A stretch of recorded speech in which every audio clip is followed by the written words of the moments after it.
Demand draft एक banking instrument होता है जिससे आप किसी को सिक्योर पेमेंट भेज सकते हो। ये बैंक द्वारा इशू किया जाता है, इसलिए इसकी पेमेंट की गारंटी बैंक देता है। डीडी में पैसा पहले ही बैंक को दे दिया जाता है, तब जाकर ड्राफ्ट बनता है, इसलिए demand draft prepaid payment method माना जाता है।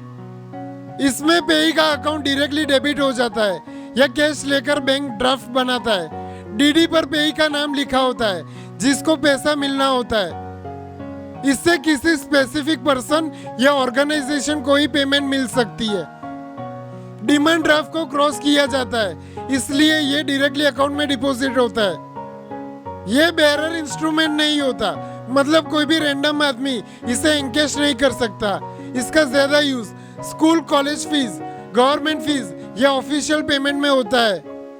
जब ऑनलाइन ट्रांसफर अवेलेबल नहीं होता तो डीडी एक सेफ ऑप्शन होता है। डीडी को इशू करने के लिए बैंक सर्विस चार्ज लेता है। इसकी वैलिडिटी यूजुअली 3 महीने की होती है।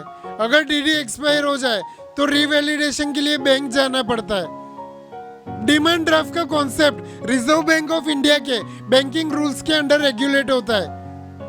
यह चेक से अलग होता है क्योंकि चेक में पेमेंट अकाउंट बैलेंस पर डिपेंड करता है, पर डीडी में पेमेंट गारंटीड होता है। अगर डीडी खो जाए तो बैंक में एप्लीकेशन देकर डुप्लीकेट ड्राफ्ट बनवाया जा सकता है कंडीशंस के साथ। डीडी फ्रॉड रिस्क कम करता है क्योंकि इसमें कैश हैंडलिंग कम होती है। यह डोमेस्टिक ट्रांजैक्शंस के लिए ज्यादा यूज होता है, स्पेशली इंडिया के अंदर।